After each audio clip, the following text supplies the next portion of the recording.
विधानसभा क्षेत्र के बनुआ गांव में आदिवासी सम्मेलन का आयोजन किया गया, जहां पर बतौर मुख्य अतिथि पूर्व विधायक सत्येंद्र तिवारी मौजूद रहे। आदिवासी विकास की अवधारणा के साथ इस राज्य का गठन हुआ था। आज आप आदिवासी महासम्मेलन में बतौर मुख्य अतिथि शिरकत किए।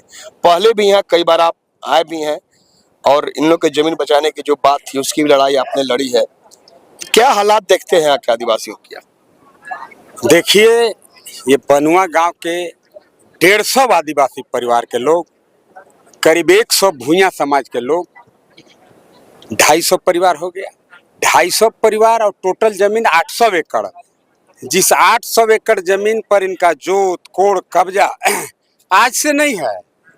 इनको अपने पिताजी के समय भी नहीं है, उनके पिताजी के भी समय नहीं है। इनको यादें नहीं है कि कब से इनका जोत कोड़ कब्जा इस जमीन पर है। बीच में क्या हुआ? अब आदिवासी भूया समाज के लोग इनोसेंट होते हैं। अब इनोसेंट होते हैं, ये लोग अपने जमीन का म्यूटेशन नहीं करवाया, माल नहीं बनवाया, रसीद नहीं कटवाया, ऑनलाइन नहीं करवाया। गुपचुप तरीके से यहाँ से जो राजा साहब के हितनाथ हैं, क्या धमकदार की महकदार नाम है नहीं पता है, लेकिन उन्हीं गिरनाथ सिंह के रिश्तेदार लोग पिछले साल जब मेरा एक्सीडेंट हो गया, ट्रैक्टर से इनके बोए हुए खेती पर फसल पर ट्रैक्टर से उसको रौंदने का काम किया, राइफल के बल पर जोतने का काम किया, कब्जा करने का काम किया, जमीन पर खेती करने का बुनने का काम किया। और बेचारे आदिवासी मुकदर्शक बन के देखते रहे। कई आदिवासी को तो बाध्य किया गया कि तुम घर भी खाली करो, चूंकि वह घर भी मेरे ही जमीन में तुम्हारा घर है। कई आदिवासी गिड़गिड़ाते रहे, बिलापते रहे, लेकिन राजा है बेचारे को गरीब गुरबा से क्या लेना देना। कोई उनके तरफ से इनको सहयोग नहीं मिला। ये बेचारे मंत्री जी के जो प्रतिनिधि है उनसे भी संपर्क किए, मंत्री जी तक बात पहुंचा। मंत्री जी देख करके एक लाइन में रिजेक्ट कर दिए कि भाई फलाना सिंह के नाम पर, जो राजा साहब के हितनाथ हैं गिरनाथ सिंह के, उनके नाम पर ये जमीन ऑनलाइन हो गया। अब ऑनलाइन हो गया तो ये जमीन आप लोग का नहीं है, आप लोग गांव को गांव खाली करना पड़ेगा। लेकिन यहीं के दो लोग, राजेंद्र सिंह, नरेश सिंह, हमसे संपर्क किए। हम थोड़ा गांव में आए, 500 का भीड़ था उस दिन गांव में। मैं इनके पेपर को देखा, यह जमीन CNT का जमीन है, यह आदिवासी का ही जमीन है, यह भूया समाज का ही जमीन है। मेरा क्वेश्चन है एक आपके माध्यम से भी कि भाई राजा साहब बतावे ना भाई, क्या उनको ऐसा सपना आया कि हमारा एक्सीडेंट होना और जमीन के माल बनवा लेना, ऑनलाइन कराना, ट्रैक्टर ला के जोत कोड़ शुरू कर देना। लेकिन हम जब चीज़ों के गंभीरता को समझे, पेपर को मैं देखा, फिर मैं जिला प्रशासन से यहाँ के प्रतिनिधि मंडल को मिलाने का काम किया। DC ने भी पेपर देख करके स्वीकार किया कि यह जमीन CNT का जमीन है, यह आप आदिवासी भूया समाज के लोगों का जमीन है, यह कभी राजा महाराजा का हो नहीं सकता है। इनका मनोबल बढ़ा और मैं भी इनको साथ दिया। चूंकि जैसे इनको राइफल लेकर के यहाँ के राजा साहब राइफल दिखाते थे, आदिवासी बेचारे डर जाते थे, छुप जाते थे। मैं SP से बोल करके पहले राजा साहब के राइफल सीज करवाया। इसके बाद यहाँ के लोगों का मनोबल बढ़ा, हौसला बढ़ा।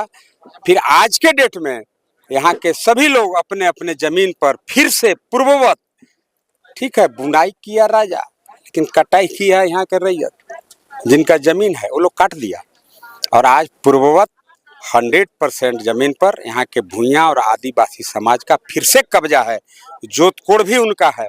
मैं इन लोग को आश्वासन दिया हूँ कि भारतीय जनता पार्टी की सरकार आने दीजिए, आपका जमीन म्यूटेशन भी कराऊंगा। गुपचुप तरीके से जो पदाधिकारी की भी संलिप्तता है, भाई गरीब के जमीन है, आप स्थल पर गए नहीं, मौका पर गए नहीं, एक होगा 150 पुराना घर बना हुआ है, तो क्या तमाशा है कि उसका सेटलमेंट कर दे रहे हैं राजा के नाम पर। अब वो हर गांव के लोगों को आज बुलाने का मकसद यही था, क्योंकि बहुत प्रखंडों में JMM के लोग गांव-गांव में घूमते हैं। वे कल्याण विभाग वाला गड़ीवा जो सस्ता दाम पर मिलता है, जो गरीब को मिलना था, उसी का प्रतिनिधि निकाल लिया। कोई वन विभाग प्रतिनिधि, कोई लेमो विभाग प्रतिनिधि, जितना प्रतिनिधि है सब 25-25 लाख रुपया नकदी चोर निकाल भी लिया। अब 20-20 लाख के गाड़ी भी फ्री में बिना 1 रुपया डाउन पेमेंट दिए हुए निकाल लिया।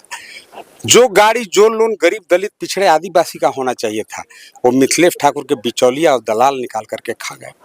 हम तो आपके माध्यम से मंत्री जी से प्रश्न करते हैं कि मंत्री जी, अगर तुम माई का लाल है अगर तुम में 1% भी गैरत है, जरा सा भी अगर इंसानियत है, 1% तो ज्यादा हो जाएगा, मैंने किनखी भर भी अगर इंसानियत है तुम्हारा, तो तुम श्वेत पत्र जारी करो कि भाई 25 लाख रुपये नकदी लोन, जिसमें 15 लाख भरने पर कर्जा पट जाएगा, 20 लाख का गाड़ी 12 लाख दीजिएगा, कर्जा खत्म हो जाएगा।